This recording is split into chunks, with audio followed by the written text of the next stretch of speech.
নমস্কার, story officially চ্যানেলে আপনাদের প্রত্যেককে স্বাগত।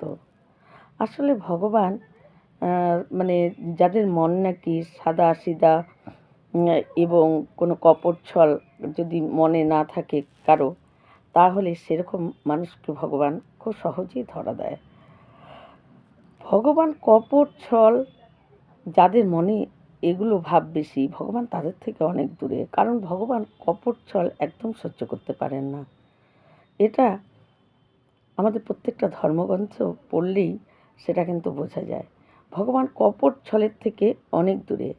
পুতনাও কিন্তু ভগবানকে কপট করেছিল। তিনি সুন্দরী সেজে এসেছিল।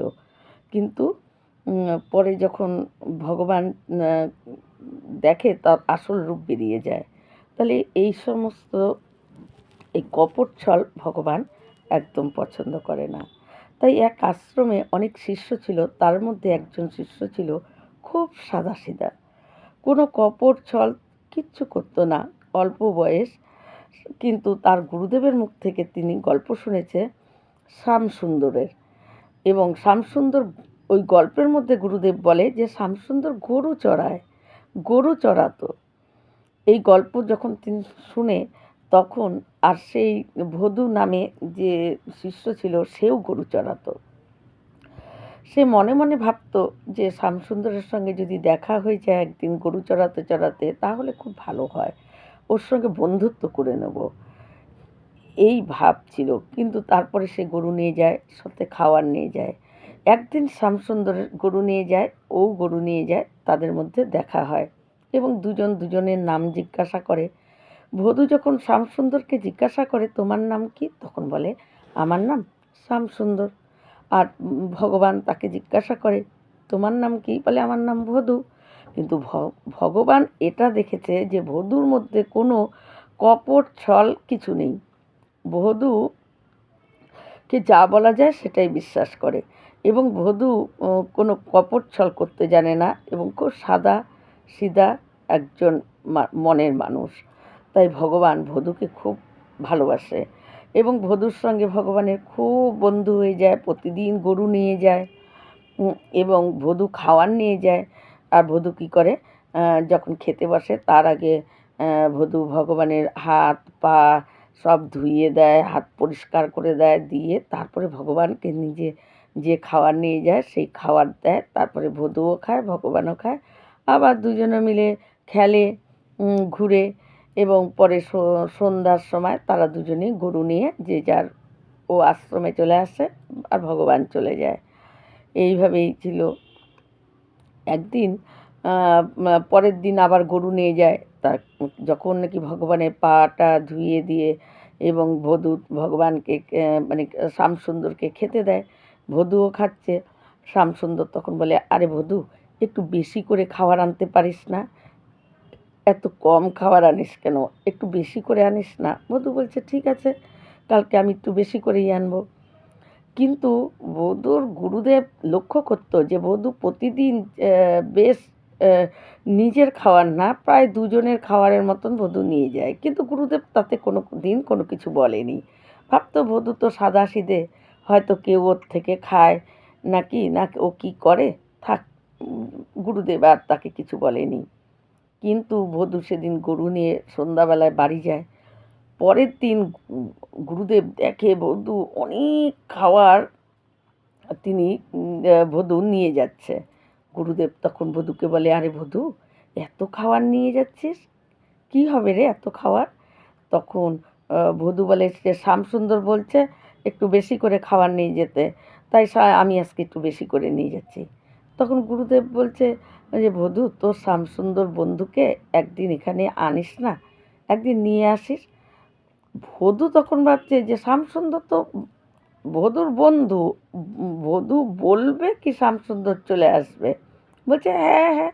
আর বধূ মনে মনে খুব গুরুর আজ্ঞা পেয়ে তিনি খুব খুশি। বধূ যে গুরুদেব বলছে যে শ্যামসুন্দরকে আশ্রমে নিয়ে আসতে, তাহলে গুরুদেবের কথা, গুরুদেব যেরকম আজ্ঞা দিয়েছে আমি শ্যামসুন্দরকে নিয়ে আসবো। এতদিন বধূ গুরু ওই শ্যামসুন্দরকে আনার কথা ভাবেনি, কারণ গুরুদেব যেহেতু বলে নাই।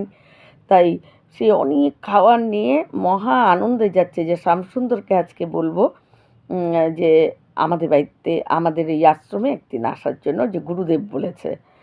তারপর ওরা গরু নিয়ে সেই ভদু যায় এবং শ্যামসুন্দরও গরু নিয়ে আসে। গরুগুলোকে তারা ঘাস খাওয়ার জন্য ছেড়ে দিয়ে তারা দুজনে অনেক গল্প টল্প করে, খেলাধুলা করে। দুপুর টাইম হয়।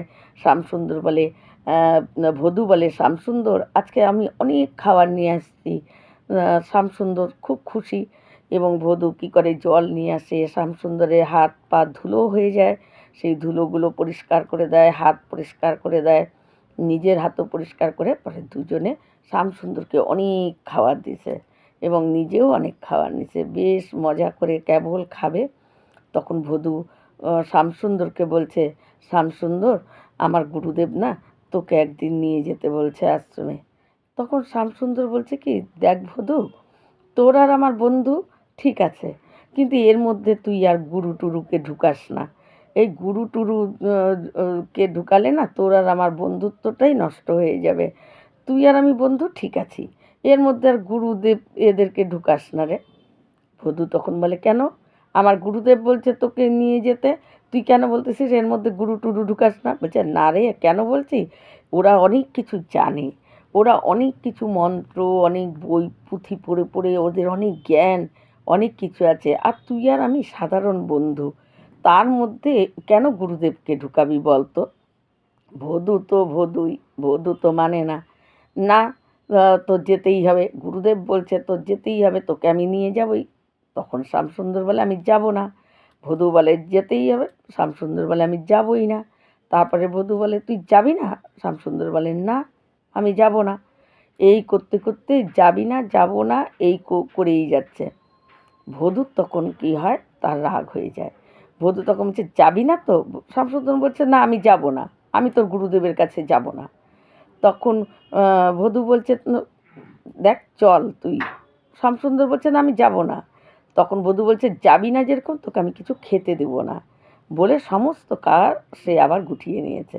বেশ সুন্দর একটার পর একটা সব খাবারগুলো আস্তে আস্তে বধূ মুখটাকে গোমড়া করে একটার পর একটা খাবার আবার সেই কাপড়ের মধ্যে সব নিয়ে তিনি ওই বধূ কী করছে, কাপড়টাকে বেঁধে একটা লাঠির মধ্যে ঝুলিয়ে সে পিছন দিকে নিয়ে শ্যামসুন্দরের উপর রাগ হয়ে হাঁটা দিছে, যে দেখ, যাওয়ার আগ দিয়ে বলছে, দেখ এই মাঠে তুই আসবি না, কাল থেকে তুই আসবি না এই মাঠে।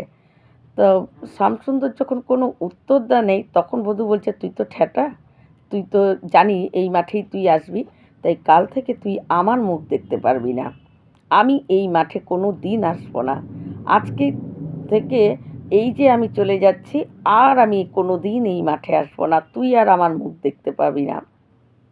এই বলে সে গোমড়া মুখ করে ওই খাবারের লাঠিটা পিছনে নিয়ে, এবং ভগবান যখন নাকি খাবার গুছাচ্ছিল, তখন শ্যামসুন্দরের হাতে একটা রুটি ছিল, মাখন দিয়ে, মানে ভিতরে মাখন দিয়ে রুটি তিনি দিয়েছিলেন, শ্যামসুন্দরের হাতে রুটি ছিল, বধূ সেই রুটিটাও কেড়ে নিয়ে ওই খাবারের মধ্যে রেখে দেয়। শ্যামসুন্দর যখন বলে, আরে হাতের রুটিটা নিস না, কিন্তু বধূ সেটা শুনে নাই, বলছে, যাবি না যেরকম, কোনো রুটি খেতে হবে না, কিচ্ছু দেবো না, বলে বধূ যখন ওইভাবে চলে যাচ্ছে মুখটাকে গোমড়া করে, যতক্ষণ রাস্তায় মানে বধূকে দেখা যাচ্ছে, ততক্ষণ ভগবান শ্যামসুন্দর বধূর দিকে তাকিয়ে আছে এবং তার চোখগুলো ছলছল করছে, যে কাল থেকে বধূ আর আমাকে এরকম করে পা ধুইয়ে দিবে না, কাল থেকে বধূ আর আমাকে এত যত্ন করে খাওয়ায়, ও আর খাওয়াবে না, এই বধূকে আমি আর দেখতে পাবো না। আর এই ভেবে ভাবছে আর বধূকে দেখছে, যখন নাকি বধূ তার রাস্তা বেঁকে গেছে, বধূকে আর দেখা যাচ্ছে না, শ্যামসুন্দর আর তখন বধূর জন্য আকুল হয়ে গেছে। বধূ বধূ বলতে বলতে সে দৌড়ে চলে যায় এবং গিয়ে তখন বধূ ওই ডাক শুনে তিনি কি, বধূ কী করে, দাঁড়ায়, বলে যে কী হলো, যাবি তো? তখন বলছে, তুই যা বলবি আমি তাই করবো রে, তোকে ছাড়া আমি থাকতে পারবো না। তখন বলছে, ঠিক আছে তাহলে তুই আমি যা বলবো তাই যেরকম করবি, আমি তো তোকে একটাই বলছি যে আমার গুরুদেবের কাছে যেতে হবে আশ্রমে। বলছে, হ্যাঁ আমি যাব। বলছে, তাহলে তোকে কালকে নিয়ে যাব। তখন বধূ শ্যামসুন্দর বলে, কালকে কেন? আজকেই আমি যাব। তখন বধূকে নিয়ে বধূ কী করে, শ্যামসুন্দরকে নিয়ে সেই আশ্রমে যায় এবং আশ্রমে গিয়ে তার গুরুদেবকে যখন বলে যে, গুরুদেবকে যখন বলে যে এই সেই শ্যামসুন্দর, গুরুদেব শ্যামসুন্দরকে দেখেই চিনে ফেলে যে এ তো আর বধূর বন্ধু শ্যামসুন্দর না, এ তো জগতের প্রতি, যাকে আমি এত দিন ধরে চেষ্টা করে এক ঝলক দেখতে পাইনি, আজকে বধূ তুই তাকে নিয়ে আসছিস হাত ধরে। তুই সত্যিই আমার গুরুদেব রে, আজ থেকে তুই আমার গুরুদেব। এখানে গুরুদেব বলার কারণ একটাই, যে গুরুদেবের কাজ হলো শিষ্যকে তার ভগবানের সঙ্গে মিলন করে দেওয়া। এখানে শিষ্য গুরুদেবকে ভগবানের সঙ্গে মিলন করে দিচ্ছে। তাই গুরুদেব বধূকে বলে যে, বধূ তুই আজ থেকে আমার গুরুদেব। এই বলে শ্যামসুন্দরকে কে দেখে গুরুদেবের চোখ দিয়ে অঝরে জল পড়ছে এবং শ্যামসুন্দরের সেই জলে শ্যামসুন্দরের পা যেন ধুয়ে যাচ্ছে। আর বধূ এই দেখে অবাক হয়ে যায়। বধূ ভাবে যে গুরুদেব এরকম করছে আমার বন্ধু শ্যামসুন্দরকে দেখে, আর আমি ওর হাত থেকে, ও একটা রুটি খেতে দিয়ে ওর হাত থেকে রুটিটা আমি কেড়ে নিয়ে নিলাম। ও বলল যে রুটিটা দে। কেন গুরুদেব এরকম করে কাঁদছে? তখন গুরুদেব বলে যে, বধূ এ তোর বন্ধু বটে, সত্যি তুই অনেক পুণ্য করেছিলি, তাই তোর বন্ধু হয়ে এই শ্যামসুন্দর তোর বন্ধু হয়েছে। আমি তোকে যেই গল্প করি না, যে শ্যামসুন্দরের, এই সেই শ্যামসুন্দর। তখন বধূ বুঝতে পারে যে গুরুদেব তো আমাকে সেই শ্যামসুন্দরের গল্প করত, যে সে হলো ওই নানা রকম লীলা করত, গোপীদের সঙ্গে খেলা করত। গুরুদেবের কাছে তো এর গল্প শুনেছিলাম, যে ব্রহ্মা ইন্দ্র এর কাছে তারা মানে ক্ষমা চেয়ে চলে যায়, তাদের গল্প আমি শুনেছি। এই সেই শ্যামসুন্দর, আর এই আমার বন্ধু, যে আমার জন্য আমাকে ছাড়া থাকতে পারবে না বলে দৌড়ে আমার কাছে চলে এসেছে। তখন বধূও অবাক হয়ে যায়। আসলে ভগবানের সঙ্গে যদি কোনো সম্পর্ক জুড়ে নেওয়া যায়, এবং সমস্ত ধর্মগ্রন্থ এবং সব জায়গায় এটাই বলে যে ভগবানকে ভগবান রূপে যদি আমরা পুজো করি, তাহলে কিন্তু আমাদের অনেক অপরাধ হয়ে যায়। কারণ আমরা, আমাদের সাধ্য নেই ভগবানকে ভগবান রূপে পুজো করার মতন। ভগবানকে ভগবান রূপে পুজো করতে গেলে অনেক কিছু জানতে হয়, অনেক বড় বড় মন্ত্র, অনেক বড় বড় বেদ বেদান্ত তার জানা দরকার। কিন্তু ভগবানের সঙ্গে যখন আমরা কোনো একটা সম্পর্ক জুড়ে নেই, সেই সখাই হোক, পতি হোক, সন্তান হোক, যে কোনো সম্পর্ক যদি আমরা ভগবানের সঙ্গে জুড়ে নিতে পারি, ভগবান তখন খুব সহজেই আমাদের সঙ্গে মানে ভগবানকে আমরা পেয়ে যাই, এবং ভগবান কোনো মূল্যেই সেই সম্পর্ক ছেড়ে চলে যেতে চায় না। আমরাই অনেক সময় হয়তো সম্পর্ক ছেড়ে বেরিয়ে যেতে চাইলেও ভগবান তাকে আটকে দেয়, যে না, আমি তোমার সঙ্গে বন্ধুত্ব সম্পর্ক করে ফেলেছি, আমি করেছি মানে আমি তোমাকে কোনো দিন ছাড়ব না। তাই ভগবান দৌড়ে গিয়েও ওই বধূকে, তার বন্ধুত্ব যে বধূ করেছিল, বধূ কিন্তু সম্পর্ক ছেড়ে চলে যাচ্ছিল, কিন্তু ভগবান দৌড়ে গিয়ে তাকে আবার বন্ধু করেই বধূর কাছে চলে যায়।